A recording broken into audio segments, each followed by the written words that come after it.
Mary Margaret Olohan, she's a senior reporter at the Daily Signal. She sent this tweet out the other day. She said, while GOP consultants like Kellyanne Conway are telling Republicans to run away from pro-life ballot initiatives, radical pro-abortion ballot initiatives are getting support from the president himself. Very interesting. Mary, how are you today? Thanks for being here. I'm great. Thanks so much for having me. Is pro-life a losing political issue? Well, that is the question of the moment, right? We are hearing from all these GOP consultants that yes, it is, and that we should stay far away from it. We should change all our rhetoric. We should have all these concessions when we're talking about the life issue. Earlier this year in January, we reported on a memo from Senator Marco Rubio that I thought was really interesting. And he was making the case to his colleagues that, A, they're on the moral side of this argument. So he was saying, don't forget that we are literally talking about the murder of innocent babies. So we have the moral high ground. And he was encouraging his colleagues to emphasize that point and also to lean into the extreme positions that Democrats hold on this, which are not in line with the general population, right? Most Americans do want some sort of restrictions on abortion. Well, they do support having abortion in general. Most Americans don't want it later in pregnancy, but you wouldn't know that from the way the Democrats talk about the issue. So Rubio's memo was saying, lean into this extremism and show Americans that this is what the Democratic Party is advocating for, and you'll have more success in telling people we should find a middle ground. We should support some kind of protections for the unborn. That's a really compelling argument that I think other pro-life groups like the Susan B. Anthony list have made. I know at Heritage, there's a strong support for protecting the unborn and for showing Americans the realities of abortion and where Democrats stand on this. But when you have GOP consultants who are advising top political figures to just skid away from these very pressing matters that are, frankly, they're moral issues that many Americans vote on. They're a big deal to life issue voters. When you have consultants that are pushing this messaging, that's very dangerous because meanwhile, on the left, you have all these pro-abortion advocates and consultants and lawmakers dumping tons of money into pro-abortion ballot initiatives, spending so much time and resources on their messaging. So that contrasted with the GOP running away from abortion is frankly a very disastrous idea.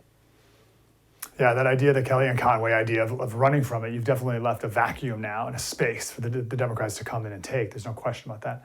So, but I can see where the Kellyanne Conways, you have like the pro-life amendment in Ohio, a red state that loses. Now it was confusing and like a yes was no and a no was yes, and there's a ton of money and all this like excuses.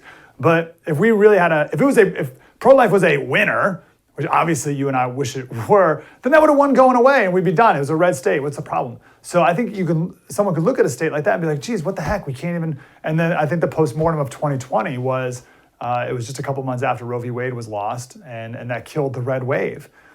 And the Democrats definitely think it's a winner. That's why they're putting it on all the ballots. So what do you say to that? Well, if you look at who won in 2020, if the different candidates who won their elections that were messaging well on pro-life issues, Rubio won, DeSantis won, J.D. Vance won, right? So all of these candidates who did win and positioned well on abortion and showed Democratic extremism, they did well. So I think there's a lesson to be learned there. And when you look at Ohio, the pro-abortion ballot amendment that won in Ohio, it had the support of, I think, John Legend. Maybe I'm making that up. There was a very high-profile singer who backed this issue 1 in Ohio. Barack Obama backed issue 1.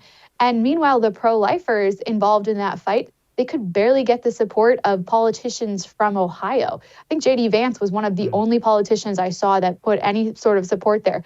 So, Ohio certainly is a warning sign to the rest of the country and to Republicans. But I think it's also a lesson that when Republicans don't back these measures, they're not going to go well. And when Democrats pour all their resources in, then they will. And I think that the life advocates were a little bit left to flounder for themselves in that situation. So I want to get your advice on rhetoric. So you're right, we have the moral high ground on this, obviously. But that's if our perspective is, should we kill a baby or not? The Democrats' rhetoric, as Abby Johnson was talking about, is freedom. It's all from the perspective of the woman. And the woman needs to be free to make decisions, but also free to live her life how she wants. And you, Mary, and me, mean man, we want to force. We want to enslave. How do you beat that rhetoric? Because freedom obviously is something that polls well. Right. I mean, it's very smart of these pro-abortion advocates to harness this type of language, and they do it very deliberately. As a journalist, I see how they tell most establishment media to talk about these issues. Establishment media aren't supposed to say heartbeat. They're supposed to say fetal cardiac activity or embryonic pulsing. There's all kinds of euphemisms for a baby and for the scientific terms for a baby. And so they do harness this choice rhetoric. But I think if you look at what a lot of these pro-life groups and pregnancy centers talk about, it's all centered around the mother and all centered around the baby.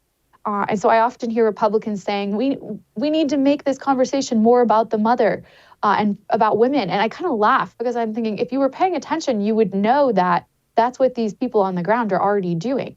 So I think amplifying the voices of the people on the ground and showing the good work they're doing, like these pregnancy centers that are so vilified by the left, literally just exist to help women. They give diapers, they give resources, they give pamphlets and help people find jobs.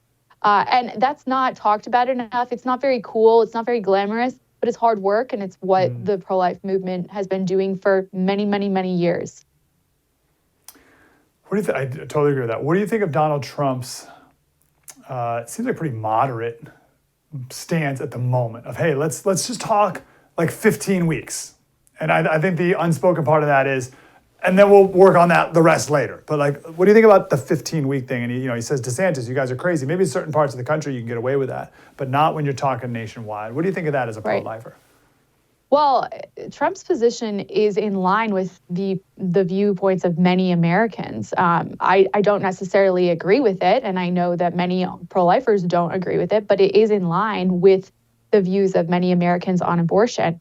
And so I think that is a tactical move on his part to find a middle ground solution to an issue that is definitely been concerning him. And as we've been talking about, concerning many Republicans. Now, I do know many pro-lifers would hope that when he got into office, he would take that further and would want to ensure that the unborn were protected earlier in pregnancy, since 15 weeks is when babies can feel pain.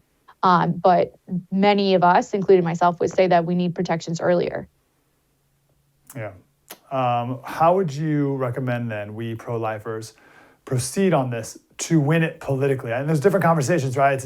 It's how do you win the hearts and minds of a family member? How do you win the hearts and minds of an abortion-minded woman in a crisis pregnancy? And then there's like the big picture political discussion. So on that point, how do you think pro-lifers should talk now moving forward?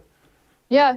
Well, as a journalist, I really do believe that the truth will set you free. And I have found myself that in being very blunt and plain and factual can really get you far. So, I go down to the court all the time and interview pro-abortion activists or protesters down there. And I will often ask them very basic questions such as, where do you think we should draw the line? Do you support any kind of protections for the unborn? Do you support any restrictions on abortion? And those conversations lead to some really interesting answers, because many of these people have never thought about this before. So I think starting at a very basic level of what kind of protections do you want to see for the unborn is a great question that's thought-provoking, and it causes people to ponder things they've never even considered, because Democrats don't talk about that. They don't talk about protections for the unborn because they advocate for unlimited and unrestricted abortion. So those types of conversation starters are a great way to help ensure a culture of life and to help people to understand that this is a baby we're dealing with, and that we should be thinking about how to protect the baby, not just asking for unlimited, unrestricted ability to do whatever we want, which unfortunately is where we're at right now with the Democratic Party.